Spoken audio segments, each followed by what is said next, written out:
let's start with introducing ourselves maybe. Yeah. I'll start. Hi, I'm Krittika. I am a biomedical engineer by background, and I lead the customer success team for A&T Neuro. I've been with A&T ever since I graduated, actually, so since 2020 now. And yeah, I'm happy to be here with Femke to be talking about the questions that you would get to hear from us about. So my name is Femke. I'm one of the salespeople within A&T Neuro. I'm responsible for sales in a couple of European countries, amongst which France, Italy. And I've been working with A&T for almost 9 years already. All right, Femke, to just understand a little bit of how we got where we are, right? So what sort of got you into the field of neuroscience? What was the main motivation? Well, by background, my studies was international business and languages. So not neuroscience related at all. I did work at a couple of other companies before, amongst which a company that sells Christmas decorations. So something completely different. I did have 2 children, and when you have kids, you want to work closer to where you live. So I found a job opening at A&T that matched my background a little bit. Nice, yeah. And I applied, and here I am. For me, yeah, I really wanted to do biomedical engineering ever since I knew what biomedical engineering is. And when I was doing my master's at University of Twente, I really had the chance to understand a little bit more about sensors specifically, so EEG, EMG. So then getting into the field of neuroscience and A&T just felt natural. That was the natural next step for me. Yeah, very good. Yeah. So next question, how do you approach mentorship and supporting women in your field? Yeah, so for me, like I do not see gender as the differentiating point. I want to say that, I mean, we're at a day and time where I think gender should matter less and less. Yeah. It is really a social construct. So to answer the first part of the question, how I approach mentorship for anybody without any association of gender, is that I just want to make sure that they have a safe space to sort of grow, that I'm able to give them everything that they need to excel in what the output should be for. Yeah. And especially when it comes to women, I think in the limited leadership roles that I have had ever since I've graduated, honestly, and I've come into A&T, all I've tried to do is make sure that the opportunities are equal for people that can qualify to the same kind of role. And I think that's the best that we can do as women and people in the field. Yeah, I fully agree with that. Yeah. And what does, more or less a follow-up question, what does being a leader mean to you? Yeah. I love that question also, because I think that how I think about leadership might be very different from how people maybe older than me or with a different background than me that might think about leadership. For me, leadership is just to make sure that I'm leading by example, that I am not asking somebody to do something that I wouldn't do myself. And once again, it brings me back to wanting to create a safe space for everybody, irrespective of background, knowledge level, etc., to have their say. And I feel like a big role that, a big thing that I want to enable with my leadership is to empower people, and that I should not be indispensable. People should be able to operate equally well without me, and that's my goal. Yeah, great, good to hear. Do you have any thoughts about supporting women in the field or leadership in particular? Well, I think that looking at the number of male versus female leaders, there's always room for more female leaders. Absolutely. But on the mentorship, I do not have that a lot of leadership experience myself. But I think I would approach it the same as you, giving everybody equal opportunities and help them to excel in what they do. Okay, I do have a question for you, which gets interesting. In your career so far, right, because you've also just mentioned that you're involved in so many different kinds of organizations, are there any gender-related challenges that you have faced? And if so, how did you navigate? Gender-related issues on the negative side, I don't really see that. But most of the companies that I've worked for are based in the Netherlands. I'm one of the many women in the Netherlands that work part-time. so that you also get to spend some time with your kids at home. And whenever I tell my customers that I work part-time, quite a few are jealous of this. So that might be something, that might be a gender-related issue that could... Help other people in other countries and spaces. Exactly. Absolutely. Yeah. And how about yourself?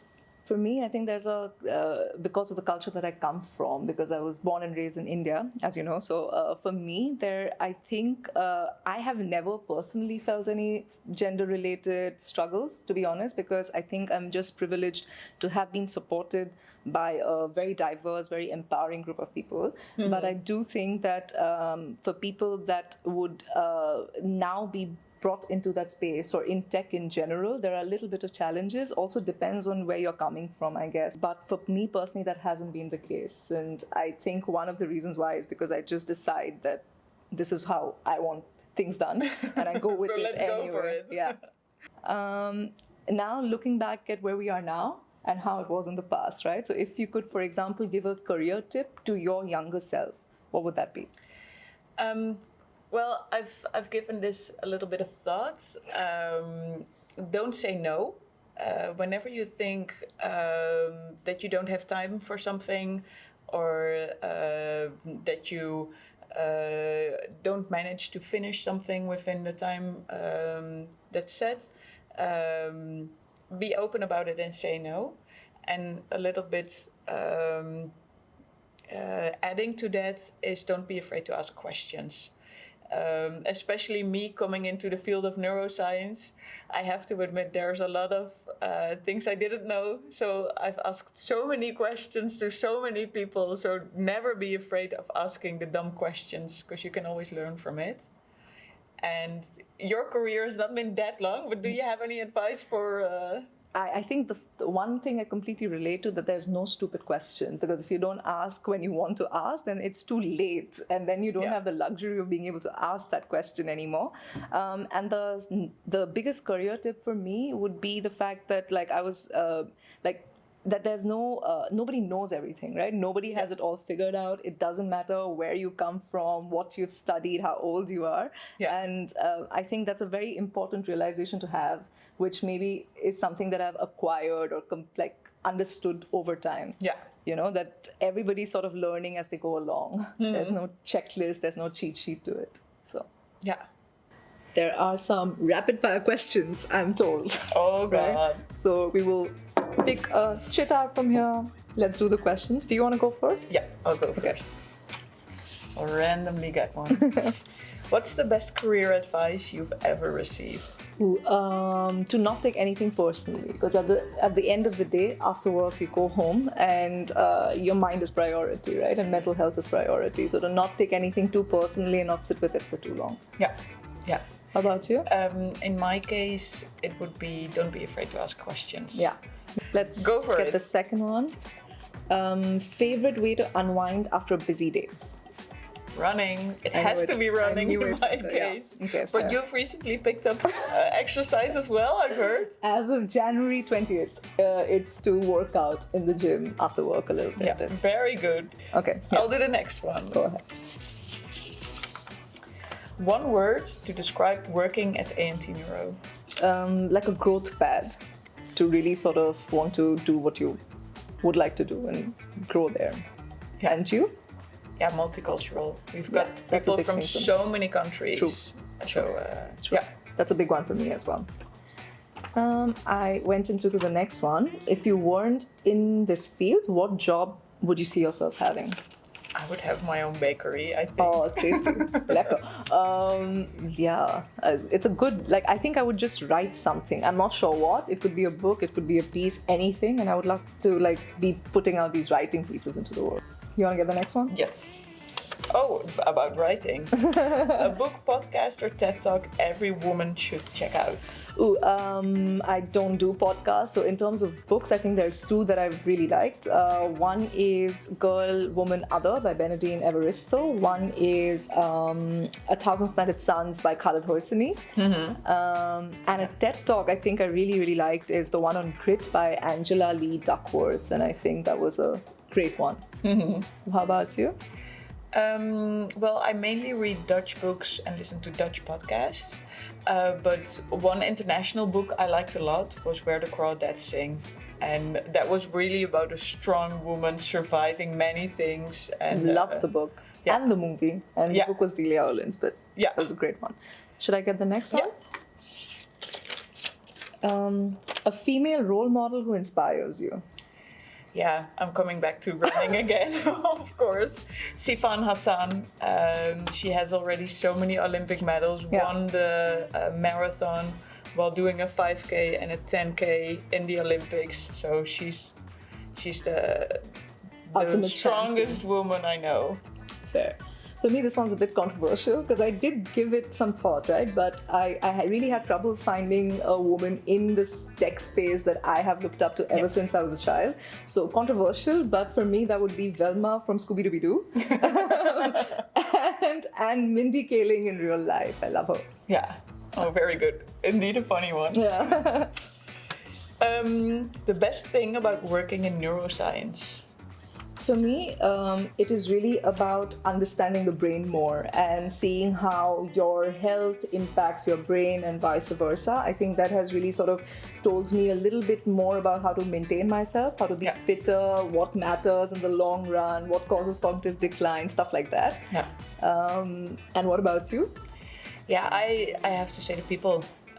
Both our colleagues as well as our customers are super nice, super understanding. No, for me, it's the people part as well. I think we see a lot of people doing a lot of cool stuff out there, very cool research. There's innovations constantly, so it's a very exciting field of work to be in. Yeah.